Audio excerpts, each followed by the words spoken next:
Aleluia, que a graça e a paz do Senhor Jesus esteja no seu coração, amém, meu irmão? Pode sentar onde você está. Nós acabamos de orar pela nossa igreja, pelos irmãos que estavam enfermos. Eu creio que você recebeu essa palavra. Eu sei que nós não estamos unidos aqui presente no prédio da igreja, mas a nossa oração ela rompe limites em nome de Jesus. Quantos creem nisso, diga aleluia. Quero compartilhar uma palavra de oferta com você. E de costume, como eu sempre faço, eu quero te desafiar você a abrir o seu coração, para aquilo que o Senhor ele vai falar conosco nessa noite em nome de Jesus. Quantos querem receber, diga glória a Deus. Eu quero compartilhar sobre o tema patrocinadores do reino, amém ou não amém? Diga assim, eu sou. Não, fale com autoridade, eu sou. Fale com mais autoridade, eu sou um patrocinador do reino. Irmãos, antes de tudo, eu quero te trazer clareza a respeito do significado de uma palavra que está ligada ao nosso tema. E qual é o nosso tema? Patrocinadores do reino. Patrocinadores é uma palavra que vem da derivação palavra patrocinar, que por sua vez significa promover, financiar, custear. Se você for olhar aí fora, no mundo aí fora, nós vemos vários patrocínios. Eu vou usar o exemplo de um time de futebol. Todo time de futebol, para que tenha talvez sobre ali a instituição do time, ele esteja bem financeiramente, precisa ter os patrocinadores. E todo time ele precisa de um patrocinador master, para que ele possa financiar, custear, promover aquele time. Meus irmãos, e nós sabemos que a igreja ela não é patrocinada ou financiada por nenhum órgão ou talvez outra instituição, mas os patrocinadores masters da igreja somos eu e você. Quantos creem nisso, diga aleluia. Então nós temos dito, na verdade, eu compartilhei com você, um tempo atrás, e o nosso intuito é afirmar que a generosidade, ela não depende de um contexto, mas a generosidade ela é uma consequência do nosso coração. Antes de tudo, eu quero que você troque a palavra generosidade pela palavra patrocinadores. E o meu objetivo aqui, neste breve tempo de compartilhar a palavra com você, eu quero mostrar para você que além dela ser uma frase bem bonita, muito bem elaborada, ela é mais do que uma frase de efeito ou uma frase esteticamente bela, mas ela é uma frase que traduz uma verdade bíblica, e que como ela é uma verdade, ela também traduz um princípio que nós precisamos carregar em nome de Jesus.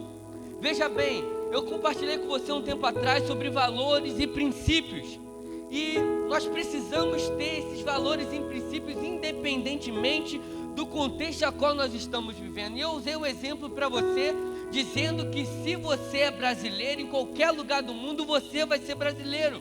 A sua cultura brasileira ela vai manifestar esses traços na onde você está. E por isso, meu irmão, se você faz parte da família de Deus, se você crê nessa obra, esses princípios também precisam estar ligados ao seu coração. Eu quero ilustrar para você rapidamente aqui hoje 3 momentos bíblicos em que a generosidade não dependeu de um contexto, mas ela dependeu simplesmente de um coração. O primeiro camarada que eu quero falar com você é Zaqueu, o publicano. A Bíblia diz lá em Lucas capítulo 19, Evangelho de Lucas capítulo 19, verso 1 ao verso 8, diz assim o seguinte: entrando em Jericó, atravessava Jesus a cidade. Eis que um homem chamado Zaqueu, maioral dos publicanos e rico, verso 3, procurava ver quem era Jesus, mas não podia por causa da multidão, por ser ele pequena estatura. Verso 4, então correndo adiante, subiu a um sicômoro a fim de vê-lo, porque ali havia de passar. Verso 5: quando Jesus chegou àquele lugar, olhando para cima, disse Zaqueu: desce depressa, pois me convém ficar hoje em tua casa. Ele desceu a toda pressa e recebeu com alegria. Todos que viram isto murmuravam, dizendo que ele se hospedara com um homem pecador. Entremente Zaqueu se levantou e disse ao Senhor: Senhor, resolvo dar aos pobres a metade dos meus bens, e se em alguma coisa tenho defraudado alguém, restituo 4 vezes mais. Meus irmãos, veja bem, a história de Zaqueu, ela ilustra aqui a generosidade, que ela nunca vai depender de um contexto. Sabe por quê? Nos dias que Jesus ele passou ali e encontrou Zaqueu, Jesus ele estava, talvez, não estava nos seus melhores contextos ali daquela história. Por quê? Porque aquela cidade ela não estava passando por um bom momento econômico e político. Se você parar para pensar, qual é o momento que nós estamos passando hoje? É um momento de pandemia onde todo mundo está em caos. E aquele tempo gerou muito desemprego naquele tempo para aqueles irmãos. Só que aquele contexto onde Jesus ele estava de Israel, na verdade, estava debaixo de jugo, debaixo de opressão. Israel ele estava sendo subjugado pelo poderio do Império Romano. Em função disso, o que aconteceu? Os impostos eles foram colocados lá em cima. Se você for hoje no mercado, você vai ver que as coisas, os preços subiram. Está acontecendo hoje a mesma coisa que aconteceu lá naquele tempo de Zaqueu. Mas sabe o que há de importante nessa história? Eu quero frisar com você que Zaqueu ele disse o seguinte: que daria a metade dos seus bens aos pobres.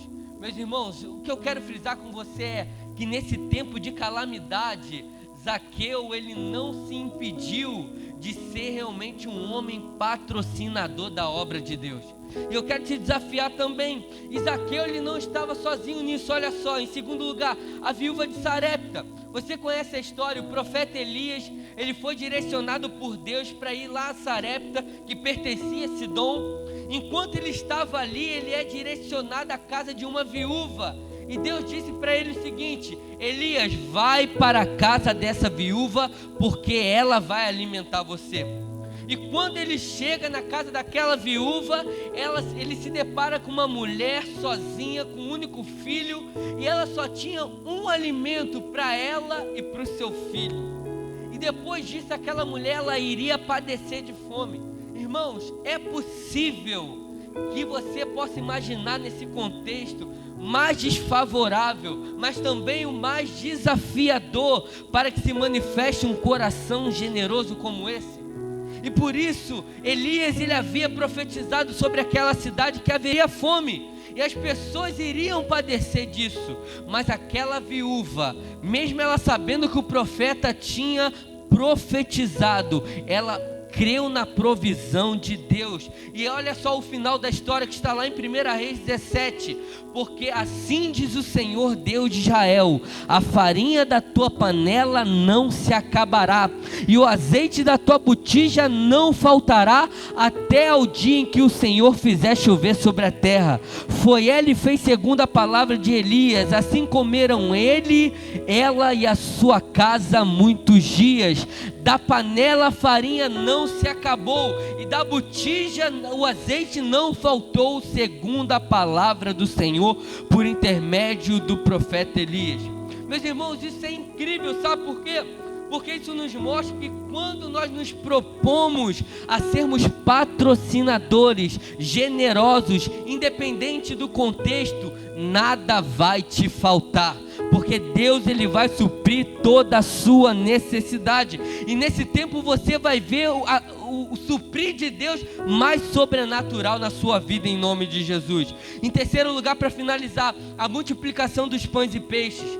No Evangelho de João, Jesus ele estava ali junto com seus discípulos, e ele estava diante de uma numerosa multidão, e você sabe que o número aproximado era de 5.000 pessoas.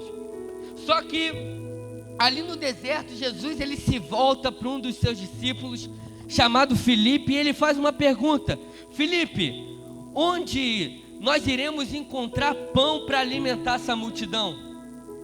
E aí Filipe ele replica dizendo que para alimentar aquela multidão, nem 200 denários, que seriam 200 dias de trabalho, poderia alimentar aquela multidão. E André, irmão de Pedro, diz o seguinte para Jesus: Jesus, há um menino aqui com 5 pães e 2 peixes. E aí o que acontece? Jesus ele pede para trazer. Pense comigo, se nós estamos falando de uma multidão de 5.000 pessoas, então é lógico que eram pouquíssimas pessoas que ela tinham um suprimento na mão. Pouquíssimas pessoas tinham algo ali para se alimentar. E o livro de João, o Evangelho de João, ele é enfático em dizer que aquele era o único rapaz que havia um suprimento na mão. Eu vou frisar mais uma vez, ele era um único rapaz mediante a 5.000 pessoas, no meio de um deserto, diante talvez de uma distância de quilômetros para alimentar, para conseguir alimento. Independentemente daquelas circunstâncias desfavoráveis, o que esse rapaz faz? Ele entrega para o Senhor aqueles 5 pães e 2 peixes. E o que Jesus ele faz?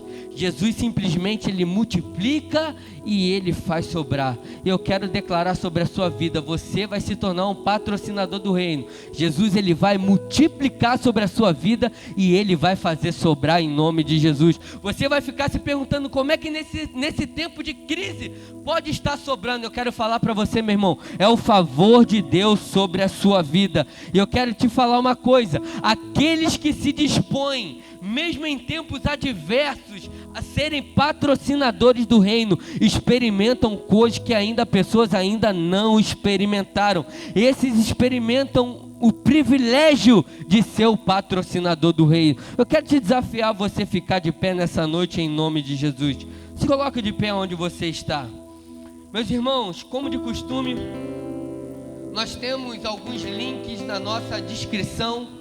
Você que deseja fazer uma oferta online, mas você que talvez está aí na sua célula, reunido com seus irmãos, eu quero te desafiar a você receber essa palavra no seu espírito. Porque quando você tem revelação daquilo que Deus ele está fazendo na sua vida, coisas são quebradas na sua vida. Talvez uma mentalidade que de medo, que não vai sobrar, que não vai ter para você, é quebrada hoje em nome de Jesus. O Senhor ele vai multiplicar e vai sobrar. Você vai ter para dar e não pedirá emprestado em nome de Jesus. Eu vou estar te enviando um link agora no seu telefone. E você que deseja ofertar ao Senhor de uma maneira online, e você que está na sua casa, você que está aqui presente junto conosco, oferte ao Senhor com toda a generosidade do seu coração em nome de Jesus. Saia do seu lugar.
Ao Senhor em nome de Jesus.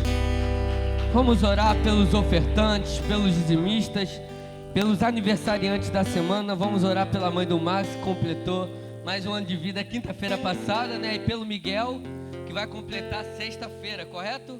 Então vamos orar pela vida dele em nome de Jesus. Feche seus olhos. Pai, nós te louvamos, Senhor.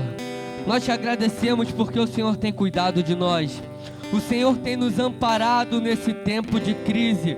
Ó Pai, onde muitos pensam que estão em crise, nós estamos em Cristo. E o Senhor, que é o nosso Jeová Jireh, tem suprido cada uma de nossas necessidades. Espírito Santo de Deus, abençoe a vida de cada ofertante, de cada dizimista. Ó Pai, eu declaro em nome de Jesus que sobre a sua mesa não vai faltar. O Senhor vai multiplicar e vai sobrar. Os nossos irmãos da nossa igreja, ó Pai, terão para dar e não pedirão emprestado.